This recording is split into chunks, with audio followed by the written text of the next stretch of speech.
When you first install Proxmox, the setup process only sets up a single management interface for your computer. Now, that's a bit of a problem if your computer only has one interface, because the typical hypervisor needs access to multiple VLANs, and so do the actual virtual machines that it will be running. So, if you've only got one interface on your computer, how do you set up Proxmox to support VLANs? Well, if that's something you're interested in finding out, then stick around and watch this video, because that's what we'll be going over.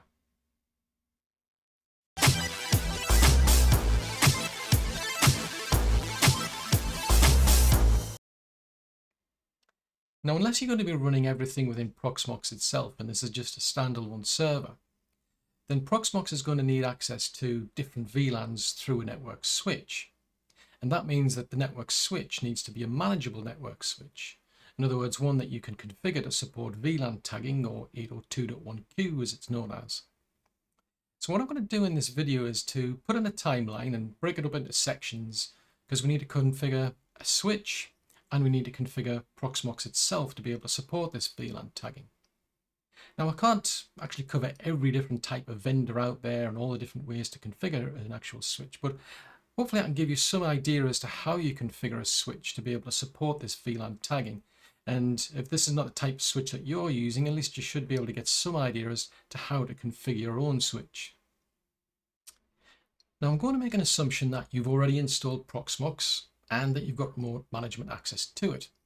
In which case, the first thing we need to do is to reconfigure the networking on Proxmox itself. So I'm going to click on the server over here in the left-hand pane, and then I'm going to go down to where it says Network below System. And this gives us a graphical representation of how the network's been set up. So during the initial installation, it basically picks out one of your network cards, assuming you've got more than one, and it then creates this bridge called VMBR0, and it assigns the IP addressing as part of that installation process to the actual Linux bridge. So in my case, I've got a network card called ENP0S25, and that's what's been assigned to the bridge, as you can see here. And that's the IP addressing that was set up. Now, if I click on the bridge and then click on Edit, I can make it VLAN aware, but I can't start carving this up so that the hypervisor's got access to different VLANs. It's just got one management interface and there's no VLAN tagging going on at all. But I actually want to give this hypervisor access to multiple VLANs. So to do that, I'm going to have to go into the actual console, or terminal if you will, and I'm going to have to make changes to the underlying operating system. Now, Proxmox is running on Debian Linux. So it's, if you're familiar with that, it's pretty straightforward to do. What I'm going to do is I'm going to click on Shell, and that'll open up a shell into Debian Linux, but you could also just gain access to it through SSH if you wanted to. The good thing I like about this Proxmox version is that it allows me to actually copy and paste. Now, VMware's ESXi, for example, wouldn't let me do that. Hence, with that one, I would usually go in through SSH, but this is just just makes life a bit easier. So now that we're in the actual terminal, we need to swap over to the folder, which is /etc/network, because there's a file in here which is the configuration file for interfaces. So I'm going to copy that file called interfaces to another file just to give me a backup copy, and then I'm going to edit that file. So you can see here's our interface, here's our bridge configuration here as well. Now the auto bit, if you're curious, that just means to automatically start the interface. And down here we've got the reference to the interface to say, yep, this bridge port is ENP0S25, so the physical interface is part of the bridge, and the IP addressing is assigned to the bridge. Now, what I'm going to do is I'm just going to make a bit of space here, because I'm going to copy in a section that I've already got created just to make my life easier.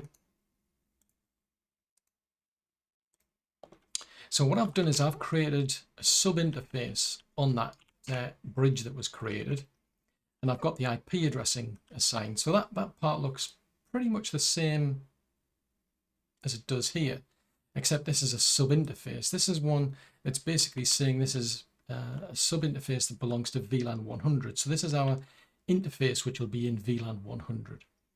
Now, I now need to take the actual IP addressing out of the bridge itself. So I'm just going to move the cursor down to that line, hold down the shift key and then press the arrow twice, and it highlights both of those lines. Hold down the control key, press K, and it'll cut those two lines out. So essentially what I've done is I've created a new sub interface, which is an interface that plugs basically into VLAN 100. When the hypervisor starts sending traffic out this interface, if you will, here, it's going to be tagged as belonging to VLAN 100, whereas before there was no tagging going on at all.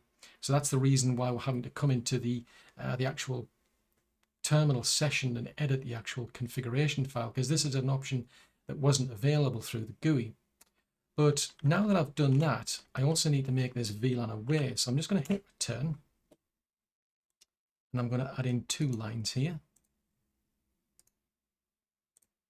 So the first line is to say that the bridge is VLAN aware, and the second line is to set the range of VLANs that can be used on the actual physical interface, really, because the bridge sits as an overlay between the physical interface and the hypervisor.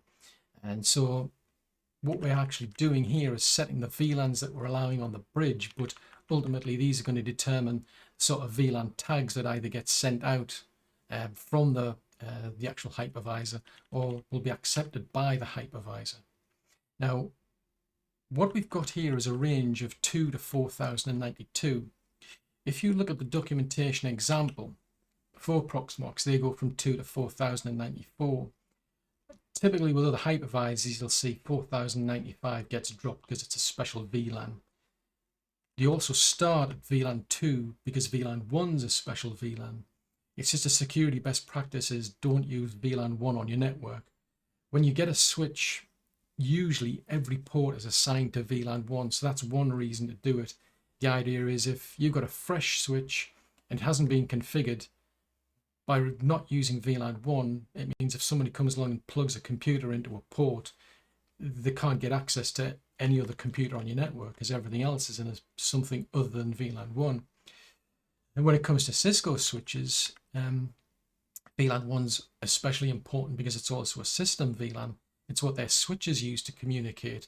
And so when it comes to Cisco switches, they tell you don't use VLAN 1 for that very reason. That way, none of your computers can get access to that sensitive information that the switches are exchanging. So in any case, that's the example that Proxmox gave you, but I'm going to drop 2 VLANs from the end because I want to reserve 1 VLAN for unused ports.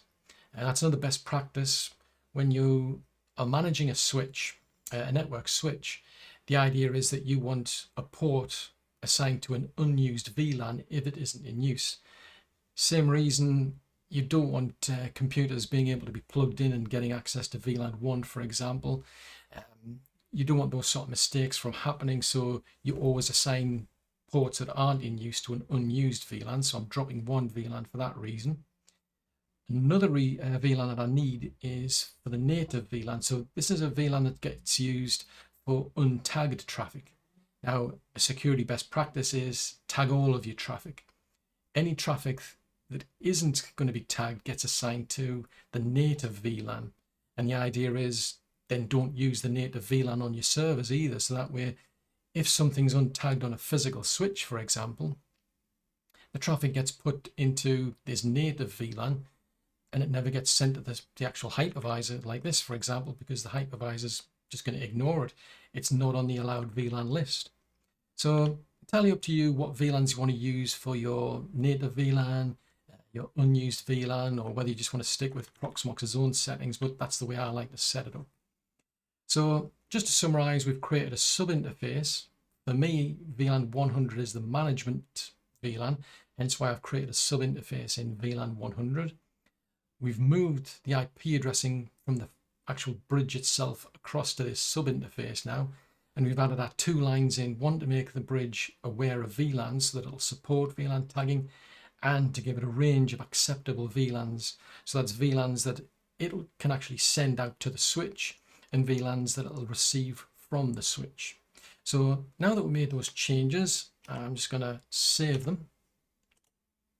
And then the next thing we need to do is to actually reboot our actual server here. so that the actual changes will take place. Well, once Proxmox has been rebooted and it's back up and running, if you leave it long enough, what you're going to find is that your web browser is going to then show something like this, meaning the actual connection's timed out. So you can see that's the error message, connection timed out. And it's basically because your computer cannot connect to Proxmox anymore.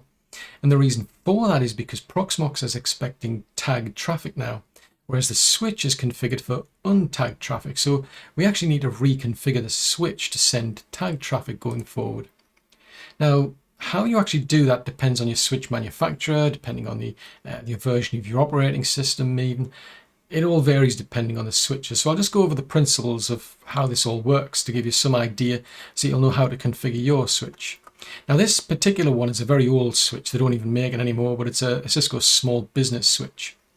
Now with some manufacturers you have what's called an access port and an actual trunk port. An access port is for end devices that do not support VLAN tagging. A trunk port is for devices that do support VLAN tagging. Now, in this particular case, this switch doesn't do that. Everything's just a trunk. But whether you have to change this port from being an access port to a trunk port depends on how you originally configured it, whether it supports or not, or so on. But once you've actually got this set up as a trunk port on port 1, we need to change what is the default VLAN, the primary VLAN ID, or the native VLAN. It depends on the manufacturer, because that's going to adjust the behavior of that port. So to give you an example, what's happening at the moment is that when this was originally set up, the computer doesn't support tagging and Proxmox didn't either. So port 1 and port 8 were set up to belong to VLAN 100. So the idea was neither device support tagging, so we're not going to send tags to the computer, we're not going to expect tags from the computer, and that worked perfectly fine. But now that we've reconfigured Proxmox and it supports tagging and it expects tagging, it stopped working. What's actually happening is that the computer is sending untagged traffic to port 8, so the switch is assigning VLAN 100 to the traffic.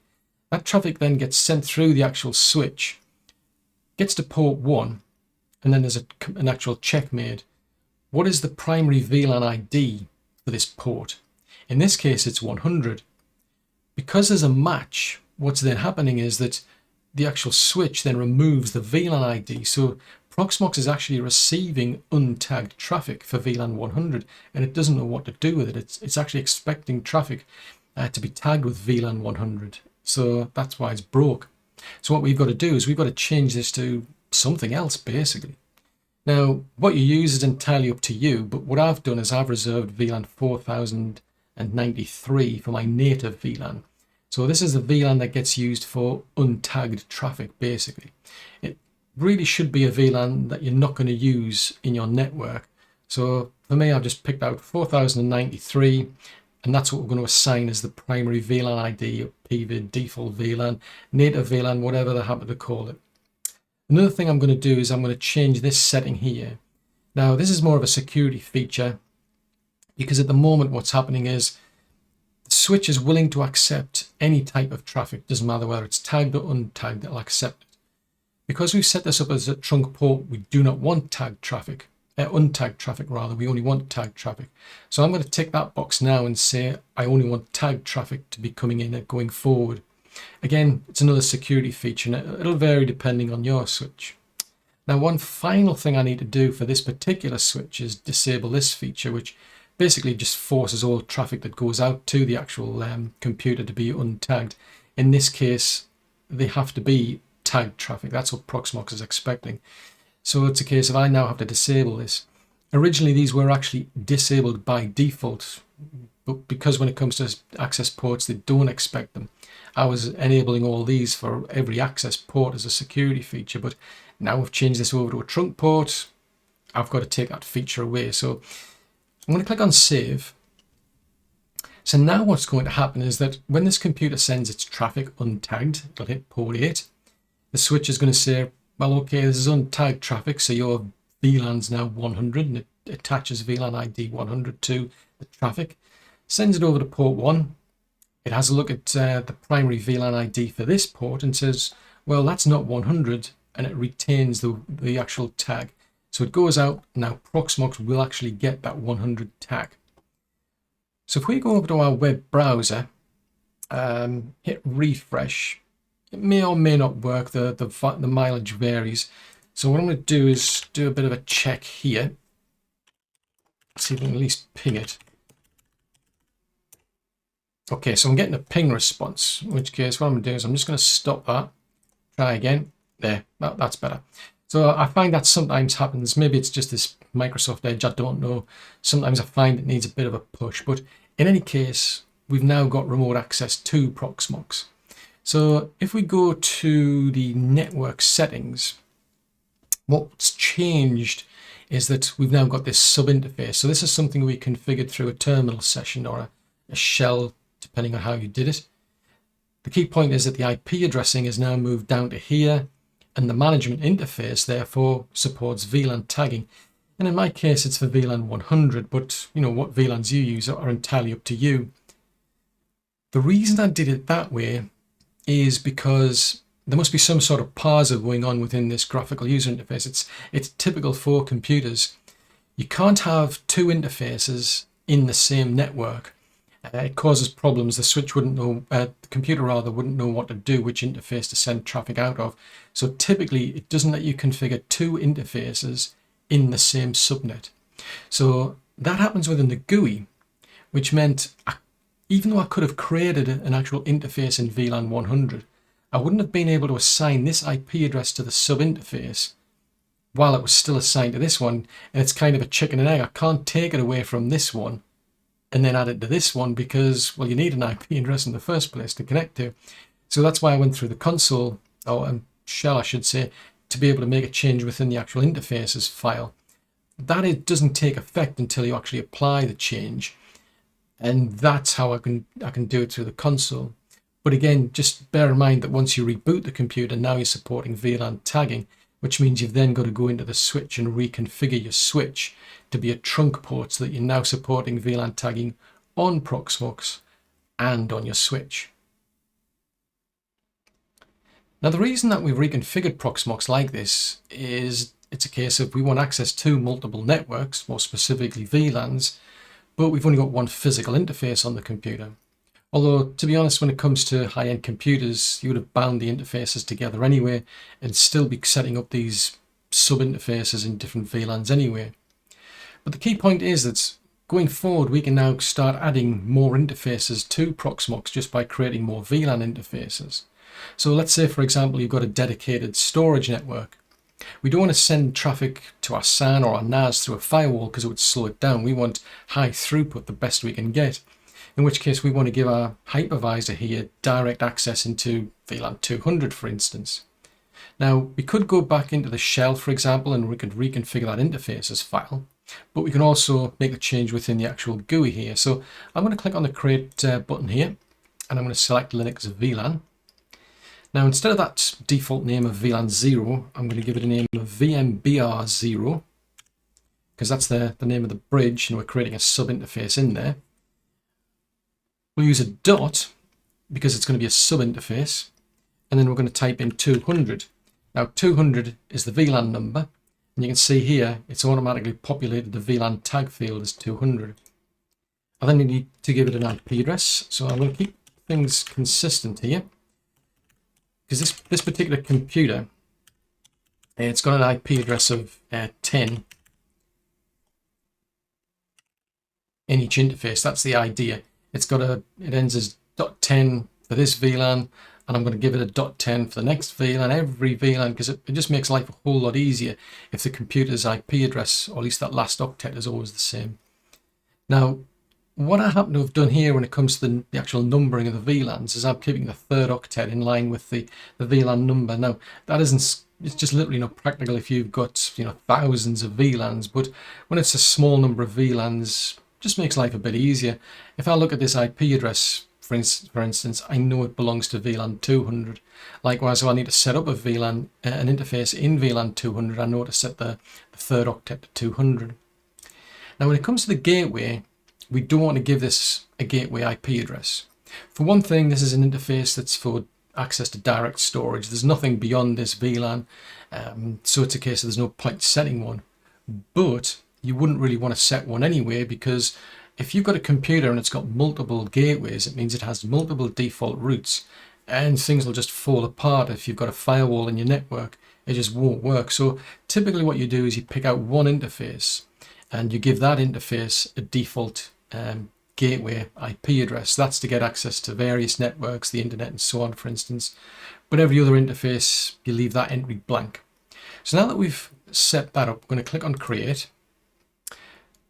We now need to apply the actual change. So we're going to click apply configuration and click yes. And then that's it. It's actually set up the interface. Now, we don't need to do anything more for Proxmox itself, because when we set up the configuration and made this bridge VLAN aware, we gave it a range of VLANs from 2 to 4092. So we don't need to make any further changes to Proxmox, but we do need to make a change on the switch. So if we go back to the switch, it's going to vary depending on your switch manufacturer. With some switches, you reconfigure the actual port and add a VLAN to it. In the case of this switch, you modify the VLAN and you assign the VLAN 2 ports. So in my case, I want to allow VLAN 200 on that trunk interface to Proxmox. So I'm selecting VLAN 200. I'll click modify, and then I'm going to assign that VLAN to port 1. Then I'm going to click on save. If I go over to my VLAN port settings and click on this drop down menu, you can see we've now got access to VLAN 200 on this interface. Now, I wouldn't recommend configuring a trunk port on your switch to allow access to all VLANs. This gives you a bit of added security by being restrictive. By all means, leave that big range on the server, because it makes life a lot easier when it comes to the administration. If I want to set up Proxmox, for example, and give it access to VLAN 300, unless I configure VLAN 300 on this interface, then it doesn't matter whether I've configured Proxmox in advance. If the server were to send traffic tagged with VLAN 300, but 300 is not on this interface, it'll get dropped. Likewise, if there's a computer on the network that's sending traffic to VLAN 300, it won't get sent out this interface unless it allows VLAN 300. So that's a security feature. And by just doing it on the switch, it just saves a bit of extra admin work. But the key point is we just needed to add the VLAN to the actual switch port, and that's it. So if I go over to the command prompt here, if I try now to ping VLAN, to ping 200 instead, we're now getting a reply back. So the reason I can do this just happens to be the way I've configured this up. This particular computer, it's got one interface plugged into port 8, and that's assigned to 100. And I've got another interface plugged into port 7, so it's got access to 200. So Proxmox, it's got interfaces in both of these, and that's why the computer can basically get a response back from either one. But it's pretty straightforward to set up, really. Once you've made that initial change within the interfaces file, going forward, you can just keep adding more and more VLAN interfaces like this. And then it's just a matter of going back to the switch and then assigning the VLAN to the trunk port. And that's it. You'll be able to give your hypervisor access to multiple VLANs through a single physical interface. Now, because we've actually set up Proxmox to support VLAN tagging, it means that any virtual machine that already exists on Proxmox and any virtual machine going forward needs to be VLAN aware as well. And that means we need to configure the actual network interface to support VLAN tagging. So in this case, I've already configured some virtual machines, and I'm just going to pick this one as an example. What I need to do is edit its network interface. Now, it might actually have multiple network interfaces, in which case we'd put them into different VLANs. In this particular case, I've only got one. So I'm just going to select that one interface. I'm going to click on edit. Now, this virtual machine was actually put into network 192.168.100.0 when this was all set up with untagged VLANs, in which case I need to put this into VLAN 100. So obviously, what VLAN you use is entirely up to your own settings, but in my case, it has to be the VLAN that it was originally set to. I could put it in another one, but then I'll have to start changing the IP addressing and so on. But it's pretty easy to do. You just pick the actual network interface and assign the relevant VLAN to the VLAN tag field. Click OK, and then power it on. And what it'll mean going forward is that what this virtual machine will be able to do is be able to reach not just other virtual machines that are in VLAN 100 on Proxmox itself, but any machine that's actually accessible through VLAN 100 on your physical network switches. So if we select the console prompt here, it's booted up already. I'm just testing out this Zorin Linux operating system out of curiosity to see what it's like. But what I'm going to do is I'm going to log in, and I'm just going to basically see if I can get access to the physical network from this computer, and whether I can get access to this computer from the physical network. So it looks as though it's just about logged in. So I'll just click on the menu option, try to filter this out to terminal session. So I'm going to ping 192.168.100.12, for example. So that's the IP address of the switch. So it is getting a response back. Now, let's have a look and see what its IP was. So this has got an IP of 192.168.100.50. That's why I've had to put it into VLAN 100. So if I go, I open up another command prompt again on my Windows computer. If I ping 192.168.100.50, I'm now getting a reply from that virtual machine. So the virtual machine can go out and talk to devices on the physical network, and devices on the physical network can reach this virtual machine. One thing I'll point out is I haven't gone from this virtual machine to the Windows computer because the Windows computer's got a built-in software firewall. So if I try to ping the IP address of the computer, it will fail. The Windows computer will block it. I can ping the virtual machine that I've got here because we don't have UFW, for example, installed on here. But anyway, it's pretty straightforward to set up. I mean, I could add multiple interfaces to this virtual machine to give it access to multiple networks. I can have virtual machines that are in the same VLAN and they'll just talk directly to each other through the software bridge. If they need to get out to the physical network, then that traffic will go out the physical interface, and then it'll go out to the whatever devices are reachable on the physical network that we've got. All pretty straightforward when it comes to virtual machines, though. It's just a case of once you've got Proxmox set up to support VLANs and you've got support on the physical network interface for those VLANs, you can just send traffic backwards and forwards between the virtual environment and the network environment. All pretty straightforward, really. Well, thanks for making it to the end of this video. I really do hope you found it useful. If so, then do click the like button and share, because that encourages YouTube's algorithm to suggest it to other people who might find it useful as well. If you're new to the channel and you'd like to see more content like this, then yeah, do subscribe. Just remember to click the little bell icon though, that way you'll get notifications when I send new content out. If you've got any comments, any suggestions, if you want to leave any feedback at all, please post that in the comments section below. And if you'd like to support the channel, I've left links to both Patreon and PayPal in the description below. But above all, thanks very much for watching. I'll see you in the next video.